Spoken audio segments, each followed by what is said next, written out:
박성배 변호사님, 공수처가 요 여부 규명해야겠지요?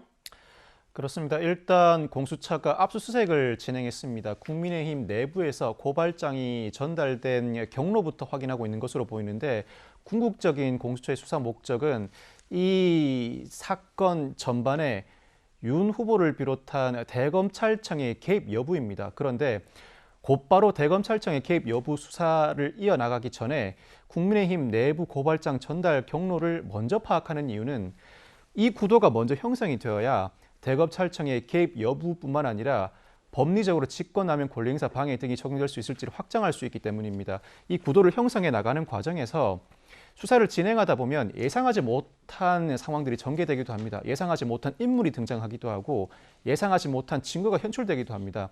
어느 정도 공수처는 대검의 개입 여부를 수사할 수 있을 만한 근거는 확보하고 있는 것 같아 보이는데 그럼에도 불구하고 이 먼저 구도를 형성해 나가는 과정에서 대검의 개입 여부를 규명할 만한 또 다른 증거를 확보할 수 있을 것이라는 기대를 갖고 있는 것 같습니다.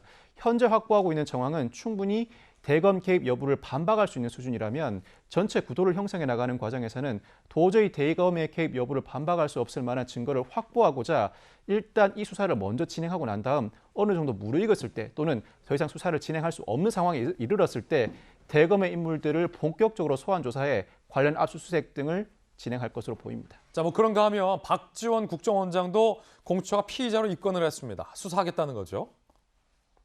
자, 그리고 정정식 의원의 사무실 등도 압수수색을 했습니다. 박지원 원장에 대해서는 윤석열 후보 측이 정치 개입을 위한 제보 모의라고 공수처에 고발을 했고 공수처가 고발 22일 만에 박지원 국정원장 국가정보원법, 공직선거법 위반 등의 혐의를 적용할 수 있다라며 피의자 신분으로 입건을 한 상황입니다. 조성은 씨는 앞서 이 의혹의 언론 보도 날짜가 원장님과 내가 원했던 날짜가 아니다라고 한 바 있었죠. 들어보시죠. 사실 9월 2일이라는 날짜는 우리 원장님이나 제가 원하거나 배려받아서 상의했던 날짜가 아니다. 네. 그런 말씀을 박 원장님이 뭐 9월 2일 날 막 지정을 해가지고 뭐 의도를 했다. 뭐 이런 식으로 처음에는 막 프레임을 잡았잖아요. 사실은 저쪽에서는 뭐 공작을 했다. 저도 모르는 미래 날짜를 갖다가 우리 박 원장이 어떤 수로 알 수 있으며 이 내용 자체도 인지를 못했는데 우리 박 원장님과 저의 관계를 오해를 하시는데요. 제가 누구 말을 잘 듣거나 상의를 하지 않는 성격입니다. 보도뿐만 아니라 내용 자체도 상의한 바가 없는데. 김웅 의원이 저렇게 지시해놓고 기억 안 난다라고 둘러댄 것에 대한 논란은 또 하나의 축인데 사실 그거보다 본질은 여야가 공방을 벌이고 있는 사안인데 이거를 윤석열 검찰총장으로부터 시작돼서 손중성 검사를 통해서 검찰이 야당 정치인을 통해서 소위 쿠션을 주고 정치에 개입해서 정치인을 고발한 건지 아니면 야당이 여당을 고발한 사건을 두고 여당의 국정원장 등이 개입을 해서 윤석열 후보로부터 시작됐다라고 무리하게 엮은 건지 자, 이 실체를 규명해내야 할 것 같은데 두 분 의견 주시죠. 먼저 박지원 대변인. 일단 김웅 의원은 뭐 아까 저희가 얘기했습니다만 그거는 김웅 의원이 저렇게 얘기할 게 아니라 분명히 본인이 진실을 얘기해야 될 책임이 분명히 있다고 봐요. 그거와는 별개로 저는 조금 의아한 부분들이 있습니다. 첫째 하나는 자 정점식 의원실을 압수수색을 했는데 아무것도 가져간 게 없이 빈손으로 왔다는 거예요. 지금 국회는 그 중요한 국정감사가 진행 중인데 왜 이 시점에 저렇게 의원실을 빈손으로 할 거면서 압수수색을 하는 헐리우드 액션식 압수수색을 했을까? 하나. 두 번째, 박지원 원장에 대해서 많은 의혹들이 있습니다만 뭐 박지원 원장에 대해서 저렇게 그냥 입건만 해버리는 게 무엇을 위해서 저런 식으로 했나? 그냥 우리도 박지원 원장도 입건해서 수사를 한다라는 균형 맞추기 위해서 저렇게 한 것 아닌가라는 생각이 듭니다.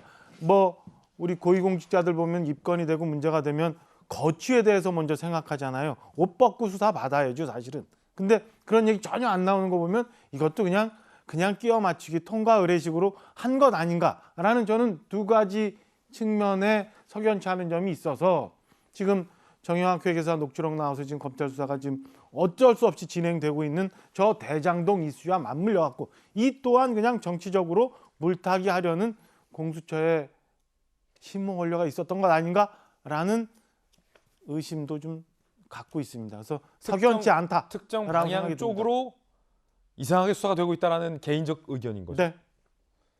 전재수 의원입니다. 어떻든 이 사건의 핵심은 공익의 대변자여야 할 검찰이 공익을 대변한 것이 아니고 사사로운 이익을 대변했다. 이것이 핵심입니다. 국가 공권력을 자기 호주머니에 공깃돌처럼 막 써버린 것이죠. 지금까지 드러난 바에 의하면 손준성 검사 보냄이라는 디지털 증거자료, 고발장 이것이 이제 위조된 것이 없다는 것은 이미 확인이 됐고, 그리고 김웅 의원이 시종일관 거짓말을 했다는 것이 이 녹취록을 통해서 드러난 겁니다. 저는 정치를 왜 저렇게 하는지 모르겠습니다. 책임질 일이 있다면 책임져야 되겠죠. 그러나 거짓말은 해서는 안 된다고 저는 생각을 합니다. 이 사건은 거의 이제 이 녹취록이 아마 핵심 단서, 아마 스모킹 건이 될 가능성이 굉장히 많은데요.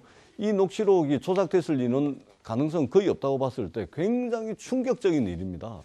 굉장히 충격적인 일입니다. 그렇기 때문에 수사가 거의 구분응선을 넘어서 왔기 때문에 이 공익의 대변자여야 할 검찰이 사익을 대변하고 또는 이제 자기 조직의 수장을 대변하고 또 자기 조직의 이익을 대변하기 위해서 이 고발 사주를 했다는 것은 굉장히 충격적입니다. 그리고 또 한 가지 중요한 것은 손준성 검사나 김웅 의원이 자기하고는 상관없는 고발장 내용, 그 고발장 내용은 손준성 검사, 김웅 의원 자기하고는 아무 상관없는 겁니다.